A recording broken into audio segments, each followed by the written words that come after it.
Binghamton area, Broome County, is 200,000 people. We have our share of major crimes and 5 or 6 homicides a year. I've represented many families at the DA's office of victims of crime. I promise them that I will work as hard as I can to do everything that I can to get justice.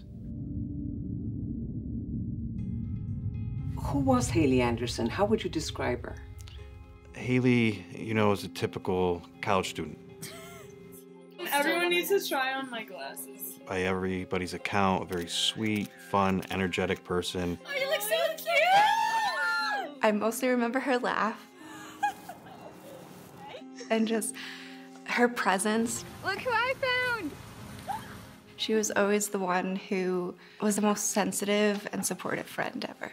As a mother, I know what it's like to have your child go off to college. Yeah. I mean, it was sad, and we dropped her off, and obviously, I cried. In college, you go through so many different changes. You're away from your family, you're learning who you are as an adult, and you make mistakes. A guy that you meet in a class could be so different outside.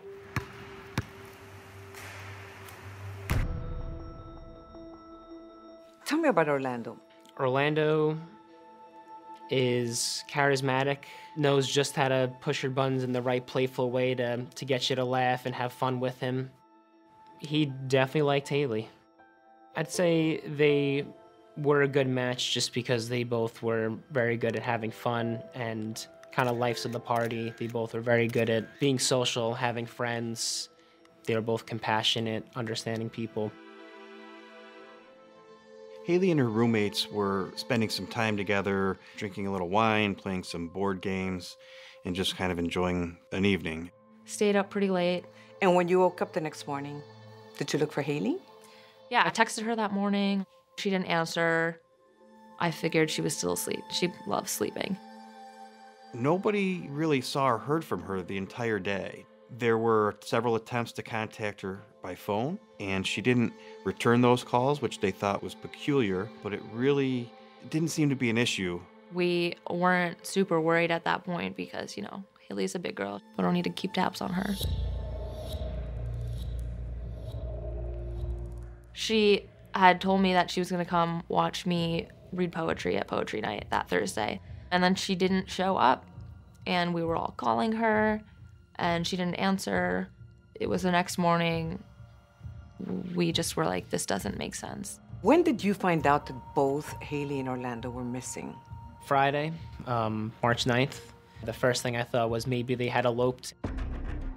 The police received 2 calls within the hour. And the first call was from Orlando Tercero's sister. And she asked them to go check on the welfare of Orlando. A patrol officer came here. At that point in time, there was no answer at the door, and the vehicle that we believed him to be operating was not present.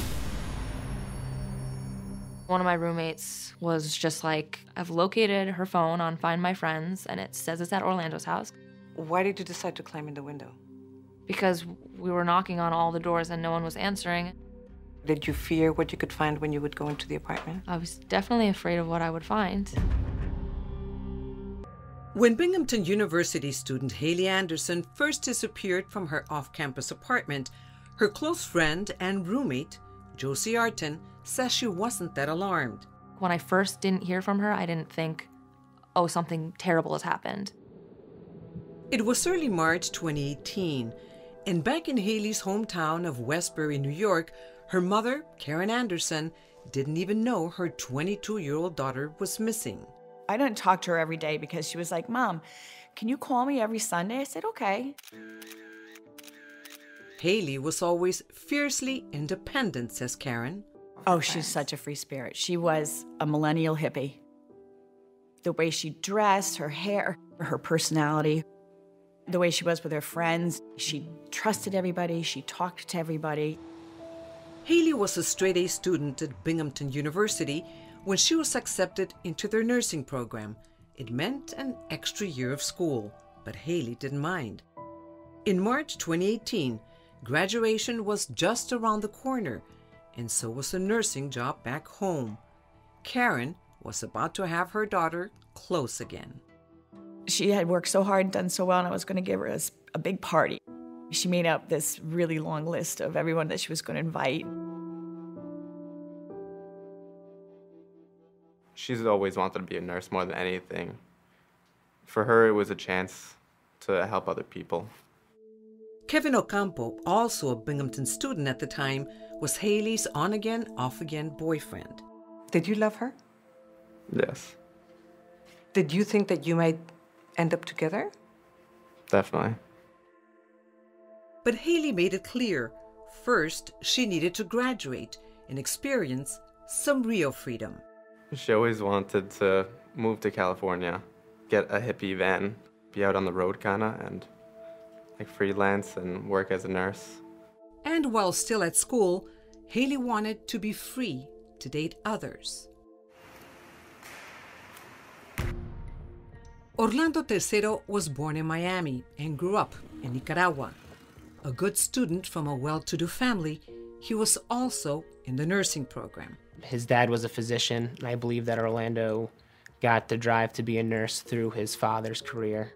Jesse Buap, a nursing student himself, was one of Orlando's roommates and best friends. He liked to work hard in school during the weekdays. On the weekends, he liked to go out, have a few drinks, meet up with some friends. Always liked to dance, also kind of similar to Haley in that sense. Haley and Orlando first met in class, but didn't forge a friendship until Haley's 4th year at school, when they crossed paths at a party at Kevin's off-campus apartment. It was just coincidence that they met in my apartment. Haley recognized him, and so she introduced me to him. Orlando, Haley, and Kevin grew closer. Kevin even invited his new friend to join his fraternity. We tried to recruit people who we think we would get along with well. And being that we were both from Hispanic backgrounds, me and him were the only two people that spoke Spanish. So I thought it'd be a good idea.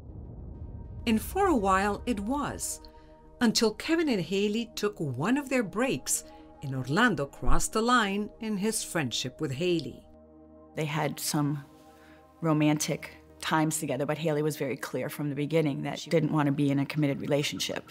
Haley and Orlando now had their own on-again, off-again relationship. Sometimes they were bickering, sometimes they weren't. Other times they would laugh hysterically, and I could hear from my room when she would stay over. And other times they kept their distances and wouldn't see each other for a little bit. But as everyone told us, Haley never completely turned her back on Orlando, especially after his fraternity brothers pushed him out for sleeping with her because she was Kevin's girlfriend. I think Haley felt guilty for that. Did he make her feel guilty? Yes, I found that out. Yes, he made her feel guilty. How? Orlando would say, "Oh, I'm going to kill myself." Josie says Orlando started coming around uninvited. He used to stop by a lot to come like smoke a cigarette on our porch. He definitely used to drive by. And how would Haley react when he showed up?